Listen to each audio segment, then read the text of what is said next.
Met last time, you spoke about how not being in complaint is Buddhahood. And before that, when we met, not wanting anything is meditation. It has had a profound impact in your simple expressions. It has had a profound impact on my life, the way I interact with my children, the way I interact in my business and all. This is an opportunity for me to interact with you and bring it to the world the kind of influence that spirituality and especially specifically meditation can have on all human beings. But I'll begin with some specific questions, sir. Now, one of the most important questions I have in my mind is, where does actually life begin? Does life begin with birth? Or is life, even before birth? Where does life actually begin? Before you came into this room, were you living? I was. Okay, same thing with this. Before we come into this body and this world also, we were living. You are living. So, life is beginningless, Correct? and endless. Uh-huh. That's why it is called as Anadi Ananta. Life is beginningless. Correct, sir. And endless. Yeah. So, We understand that conceptually, sir. And when we have to understand that conceptually only. okay, Then slowly to come into our experience. okay, First of all, you think of going to America conceptually. Somewhere there is America.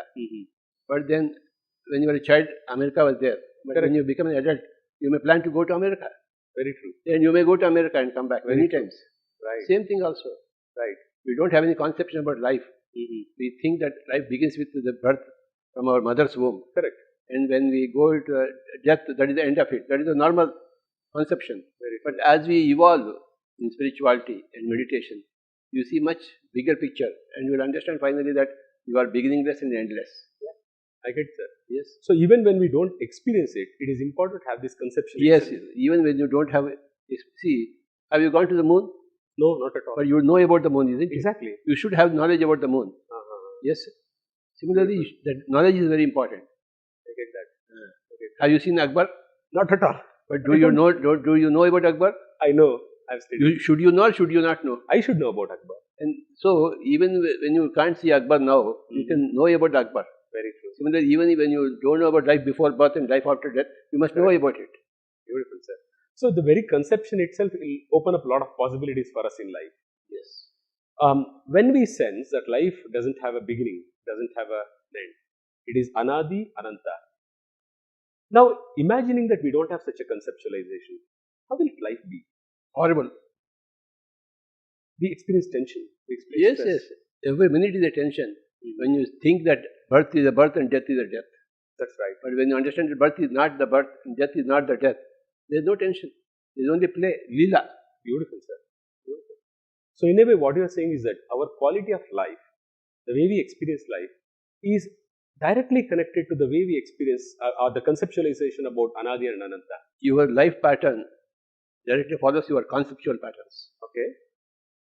For example, if you are a communist, there is no God for you. Very true. Your life is horrible. So you can kill anybody and get rid of anything. Because there is no God to punish you. Correct. But when you understand that there is a God and then you have to follow the law of karma, that whatever action you do will have repercussions, your whole actions will change. That's right. That's right. So your concepts determine your life patterns. I get that, sir. Exactly. The way we think, the way we conceive the world actually determines the way we live our lives, the patterns that we follow. I get that. So, what is that your concept of life and death? That's very important for every person. If you have you can have two kinds of concepts. You can have a right concept. You can have a wrong concept. If you have a wrong concept about it, which is not in line with the truth of the subject, correct, then you will have an unhappy life. That's right. And if your concept is on the right track, correct, is aligned rightly with the actual truth, then your life is very smooth. Can I venture to ask you, sir? Do you remember as a bifurcation between your life before enlightenment and after enlightenment? Of course, so. How is it different? See, before enlightenment, my enlightenment, I was searching for enlightenment. Sometimes very consciously, sometimes very unconsciously. Very true. But I knew that I was searching for enlightenment. So when I became enlightened, I knew that I became enlightened. It's like this, when you are hungry, you know that you are hungry. When you have eaten something and the hunger is no more there, you know that there is no hunger. Very true. Same way, when you are not enlightened, you are still confused, you don't know what path to follow in your life. What is your future for you? You are tentative. Your actions are tentative. Exactly. But when you become enlightened, you are no more tentative. Yeah. You are certain what to do, what not to do. Very true. William Shakespeare said, to do or not to do is $1 million question. Correct. Before enlightenment. Correct. But after enlightenment, yeah, you are definite what to do, what not to do. True. True. So that question doesn't arise. In fact, I think you said right. The ultimate question that we all get into is to do or not to be. That's the question. That's it. We are all always entangled in that question, to do or not do and all. That is common for every person who is not yet enlightened. Okay. And that question doesn't at all. That question gets dissolved once you become enlightened. So, since we were talking about birth, none of us have, at least I don't have the memory of my childhood. Nobody has. Nobody has. See, when they come into meditation, Buddha had got no idea. Only when at the age of 29 he started search for truth. Okay. Then by the age of 35 he got enlightenment. Acha. So it took 5.5 years for him. Okay. After he began the sincere search. So it takes time. For Mahavir it took 12 years. For you and I it will take different times. Correct. For everybody it's a different time. Once they begin the search, then they complete the search. I get that, sir. So the time depends upon your own circumstance, your past lives. That's right. Your determination and all these things. So, when we were born, we were born to a particular parent, in a particular community, in a particular region, to a particular kind of economic status and all. In fact, we don't have any control on the kind of life that we choose to when we are born. That's the way we think. We think. But when you become enlightened, you will understand that you have chosen your own parents, you have chosen your own birth, whether with eyes or without eyes, you choose. Okay. Sometimes you choose your own. You want to be raped and you understand what is getting raped. So you plan even that. And come here. So many things you plan. Every important twist and turn in your life you plan. But you will understand this only after your enlightenment, not before. That's right, sir. These are common things for everybody. Right. Now, given these circumstances, which is our life is actually predetermined in a way, pre-planned in a way, and it has a design, and there is a choice that we have made of the parents or the kind of, including experiences of rape, as atrocious as that. There is a choice that we have made. In that choice, there is an aspect of learning that we are inviting ourselves into. We want to experience that, or it is like in a film movie. You see, somebody chooses to be a villain. Yeah. Then he has to rape somebody. Correct. He has to kidnap somebody. Correct. He has to murder somebody. True. But all these are actions. True. That's true. Only in a drama. Yeah. So all the world is also a stage. We are all here to act. So from the other side, it's all a drama. Correct. So you choose your own experiences. Whatever you want to undergo. Why people want to choose villainous roles? Why not hero roles? No, it's not like that. Yeah. A film requires all kinds of roles. Correct. That's right. So you will choose your own difficulties. Correct. Challenges in your life and come here to improve yourself. That's right. See, if you are as an actor, if you are good as a hero, then you must be good also as a villain. Very true. Because you are acting it out. You are just acting it. Correct. And you jolly well act it out. It is your action capacity that you are testing. Correct. Okay. Whatever be the role. Whatever be the role, you act it out. You may act like a madman also. Correct. So now, these are all very, very interesting. The way you are talking, if I listen to all these things on a train conversation or just sipping tea somewhere with friends and I listen to this conversation, I don't think I will have an impact. As I sit here with you, directly in touch with you, there is an impact on me. In fact, if you believe me or not, I have prepared with some text.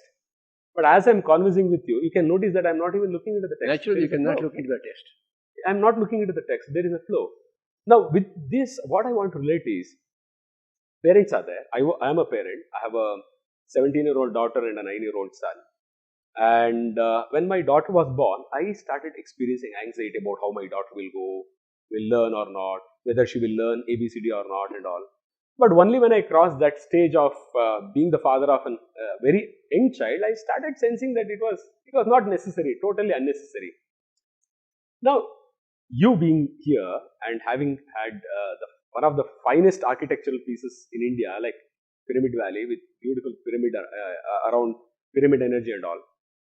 What role, sir, do you think that Pyramid Valley can play in adding value to the young parents' life so the children get added value? Pyramid Valley is the best place in the whole world. Yeah. To train every kind of person. Mm-hmm. You are a parent or a child, Yeah. teacher or a student, king or kingmaker. Correct, sir. Everybody has to learn from Pyramid Valley. Correct.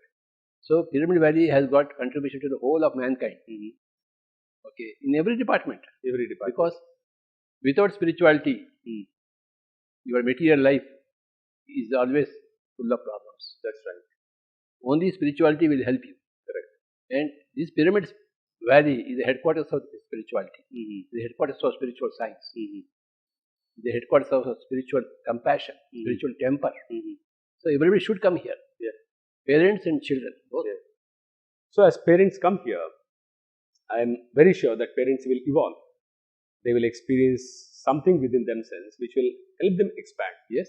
Now, in that expansion, that's what I have experienced in my life. This happens. The reality of society is such that these incidents keep happening, and the media channels and all, it keeps getting projected out. Now, here, there is some amount of emotional energy that actually plays out in the parent, the anxiety, the fear about the future of the child.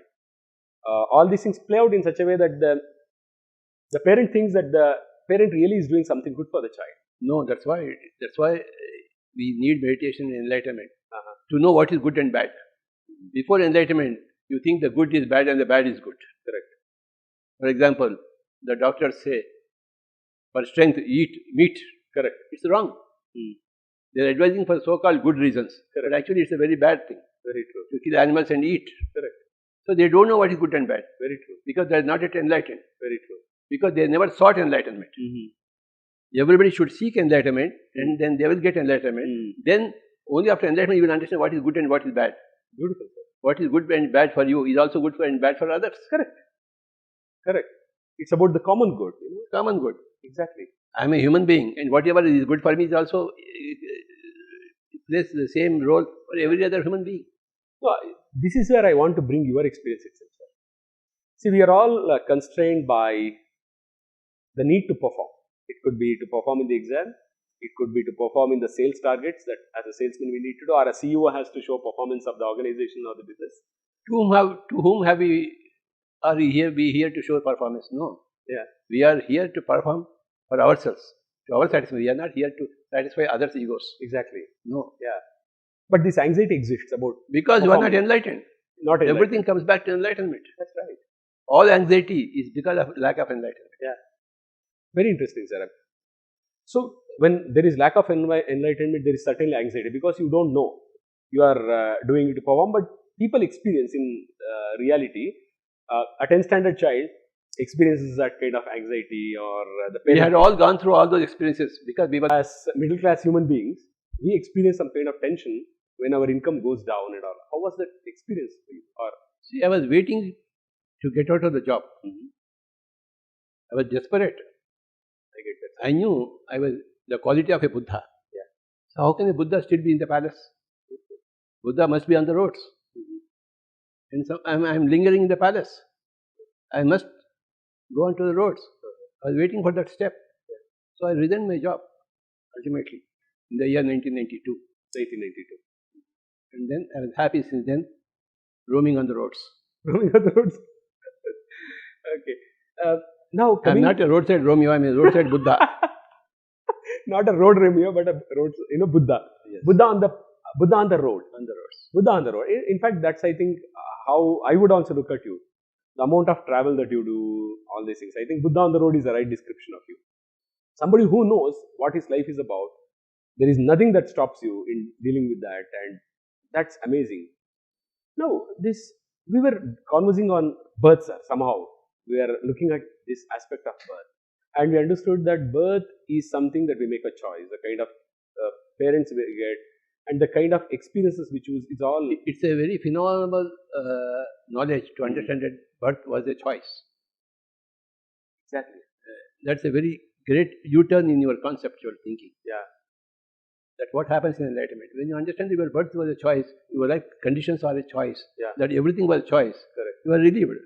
Beautiful. That's right. You are totally relieved. And you are living before you are born, and you will live after your death. These are all the earth-shaking events Correct. in anybody's life. Correct. And that's what constitutes enlightenment. And that enlightenment can come from various sources. Because you have seen some great master, you can become enlightened. Or you have seen some great nature, you can become enlightened. Or you have done meditation, you can become enlightened. Various ways are there. That's right.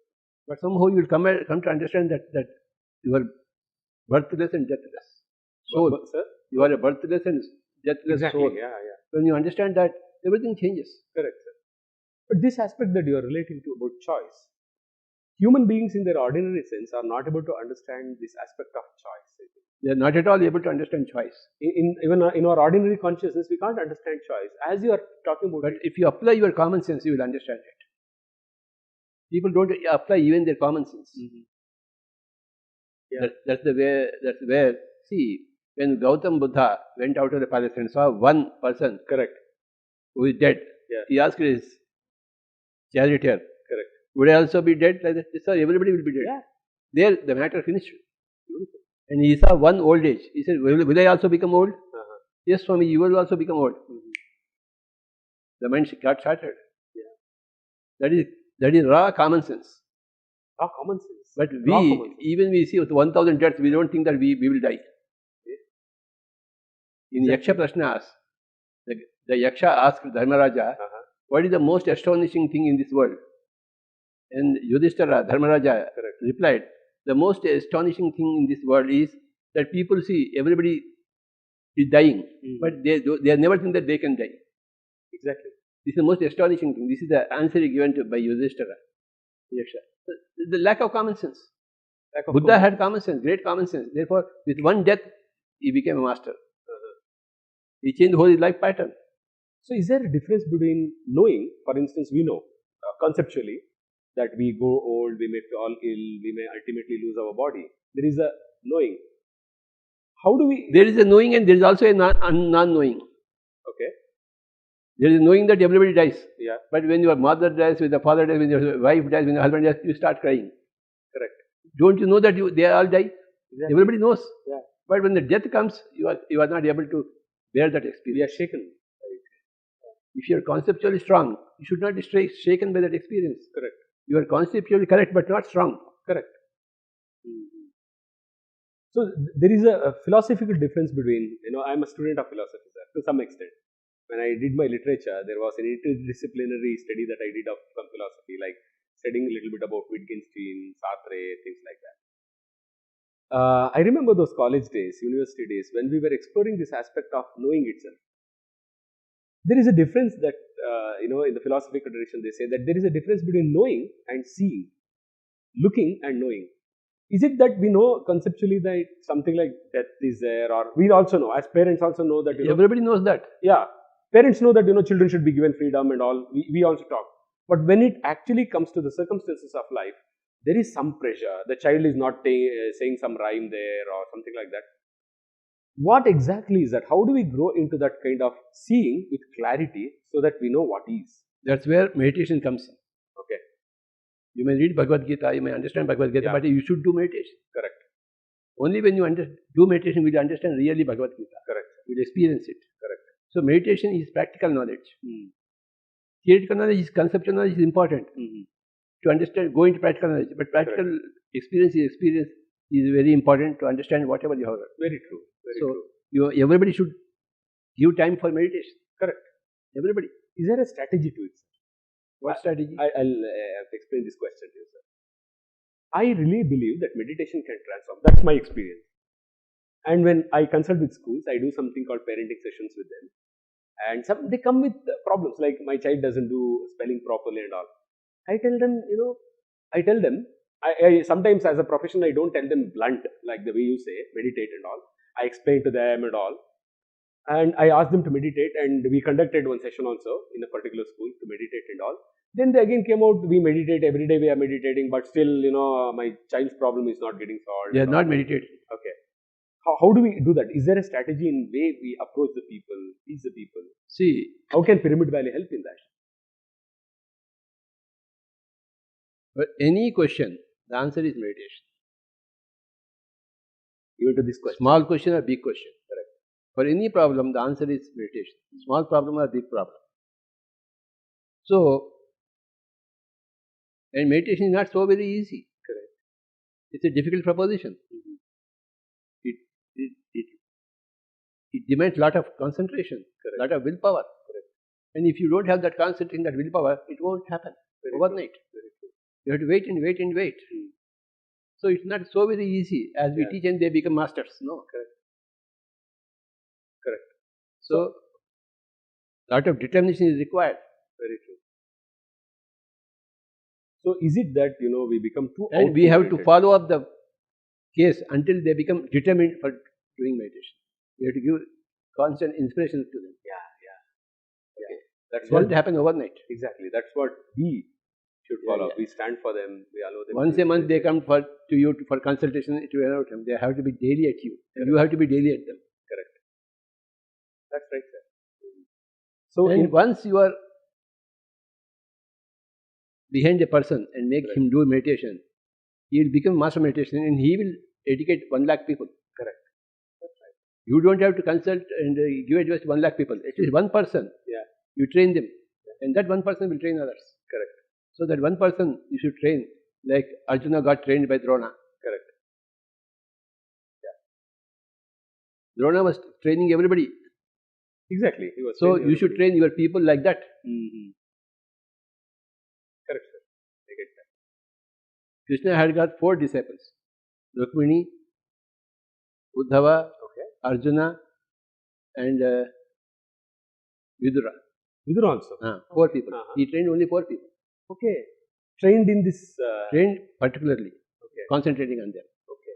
He must have spoken to everybody on spirituality. But he chose these 4 people to train them. Wow. Is there a reason for that choice? It's very interesting to know that. See, Krishna trained Rukmini, but he did not train Satyabhama or other wives. Correct. And he trained only Rukmini Devi because she had that quality. See, if you don't have the aptitude, you can't train them. Exactly. If they don't have aptitude for meditation, let them come for the next lifetime. So what? Exactly. Where is the hurry for you? We have got eternity on our hands. Yeah. When you are enlightened, there is no hurry Very true. and there is no worry. Exactly. At the same time, you don't waste your time. You don't waste your time because you won't waste your time. Krishna will not waste his time on Satyabhama teaching meditation. Yeah. He will not listen to him. Exactly. Rukmini will listen to him for meditation. So he will spend more time with Rukmini to teach meditation and no time at all with Satyabhama. In a way, you are saying the master delicately knows what is important to be done and does it. And what is the attitude and aptitude of others? Correct. It's not what my attitude towards you. What is your attitude and what is your aptitude? Correct. Along those lines I will move. Exactly. And not all people are in a hurry to learn meditation. It's not. Only some people are in a hurry to learn meditation in this lifetime. Yeah. The other people will become thirsty for meditation next lifetime. Correct. So what? Yeah.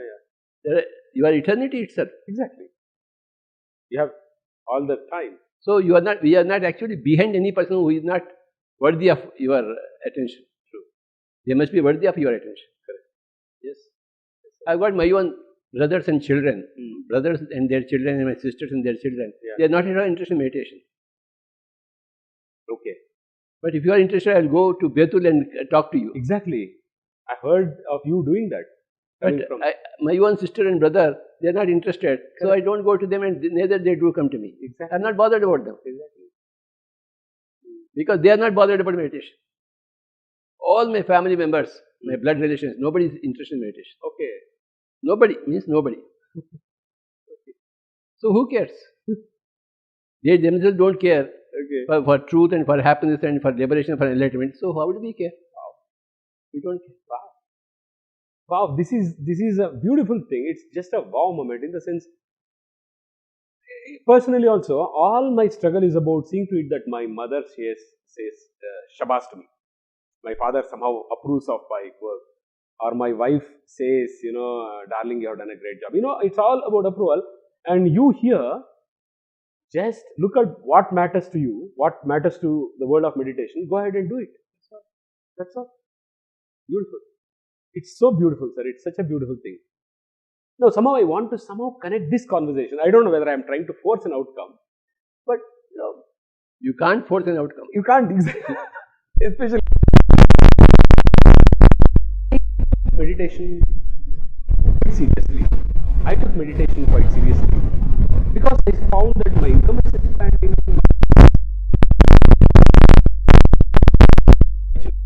I enjoy being with my children. I think some of my friends, even in Pyramid Valley, have seen how I take my child to a trekking or how I spend time with them and all. Amazing. For me, one of the motivations I have for meditation is that I am calm so that I can participate with my children. That's one of the motivations. Having motivation for meditation. What do you say about this, sir? This is the motivation. I want to have a great life with my children. Your motivation for meditation comes from past lifetimes. Okay. If you have not done any meditation in the past lifetimes, a little motivation might come to you in this lifetime, but not much. Okay. Everything is a gradual affair. Beautiful. Nothing falls from the sky. So you and I were motivated into meditation many lifetimes back. That's why we are having a conversation on meditation here like this. Otherwise, this wouldn't happen. It would never happen. Beautiful. It's very profound to understand that your motivation is not motivation that has come now. It has a profound background to it. I think I was looking at the question of motivation. And Patriji, I think, has uncollapsed this. I thought, I am motivated to meditate because I find peace. I find it easy to deal with my children. Not that I don't get angry or not that I don't get frustrated, but there is a way in which I am dealing with powerfully. So that's what I thought motivates me. And motivation is, there are a lot of motivational talks. It's a huge industry. And my motivation for meditation comes from there. So, is it good to have that motivation, or I want you to give an understanding on that, sir. This concept of motivation. Motivation is a very good word, very good concept. Everybody should be motivated. We should make all our efforts to motivate everybody all the time. Yeah. Given all that, motivation for meditation, enlightenment comes only from past lifetimes. Okay. In Bhagavad Gita, Krishna says, Bahunam janmanam ante gnanavan mam prapadyate. Okay. Some Bahunam janmanam ante, and after many lifetimes, gnanavan, a man who has got some common sense. Correct. Mam prapadyate. Mam means meditation. Okay. He's talking about meditation. He's not talking about his personality. Exactly. He will start worshipping meditation. Mam prapadyate. Mam is not Krishna. I know. Mam is meditation. Yeah. So bahunam janmanam ante,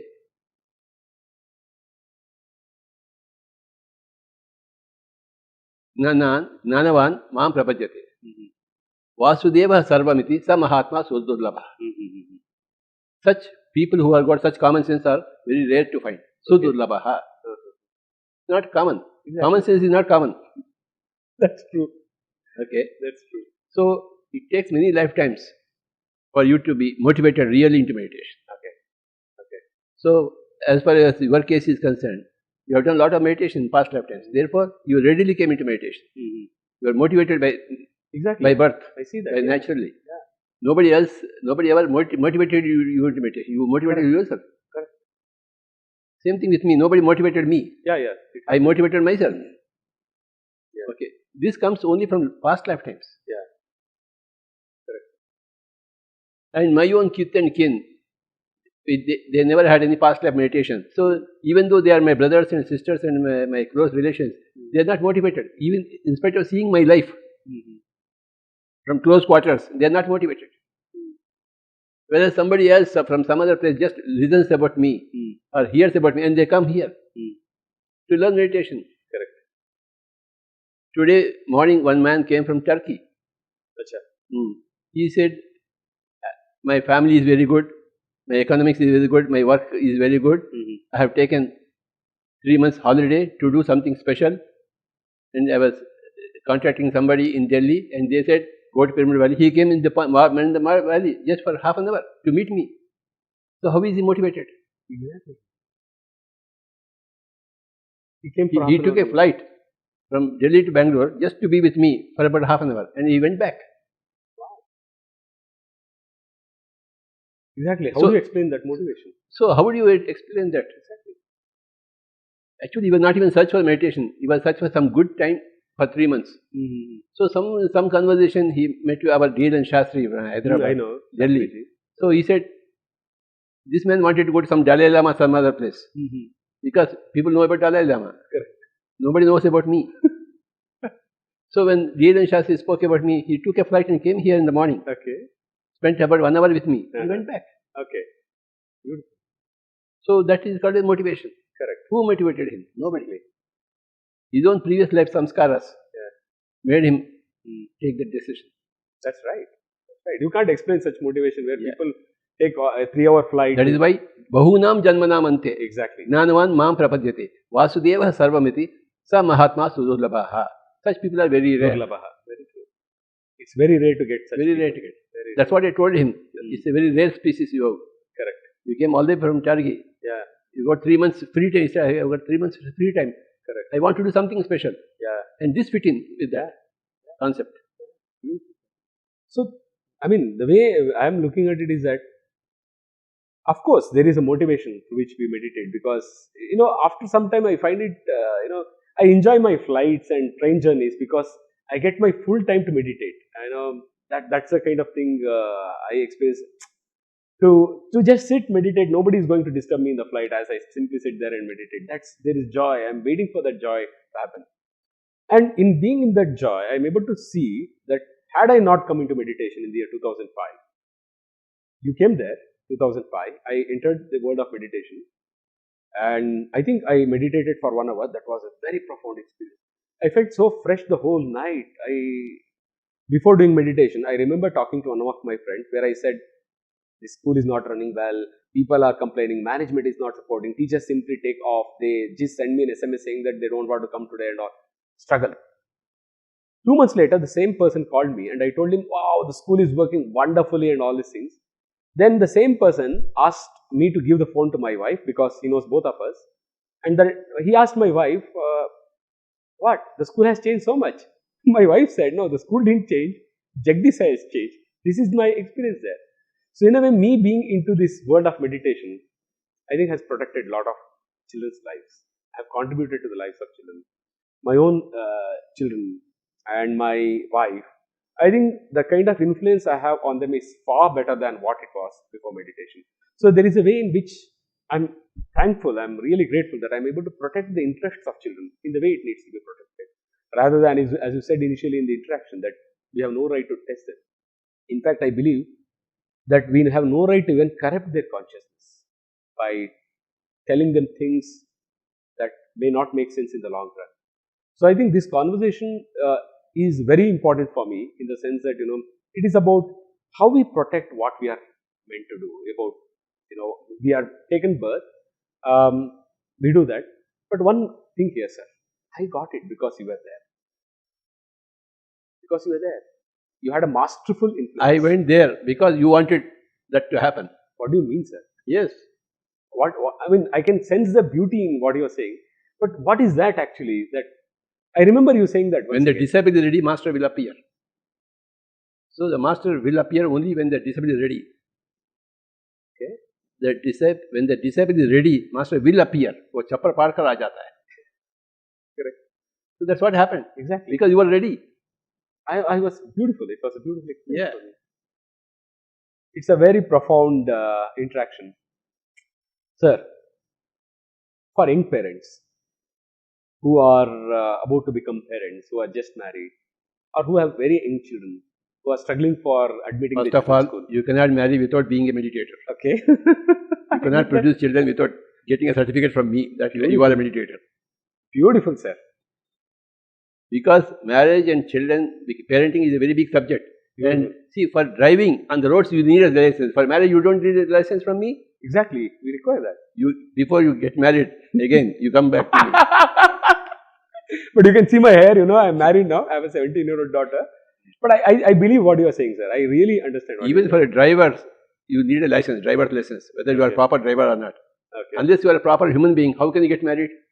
Exactly. So who will give you a certificate that you are a proper human being? Yeah. And how will you become a proper human being? Yeah. Only when you do meditation. Yeah. Exactly. So let this be known to the whole world. Whoever wants to get married, first get a certificate from me. I think this is a very beautiful way of concluding this conversation before we begin some more. It's very beautiful, sir. I am very sure that it's not just insightful, but also quite entertaining in the conversation. I look forward for more conversations. Ultimately, before getting married, before becoming a parent, you must come into meditation. After becoming a parent, sir? Before you decide to become a parent, you must come into meditation. Very sure. But some people have become parents now. So better late than never.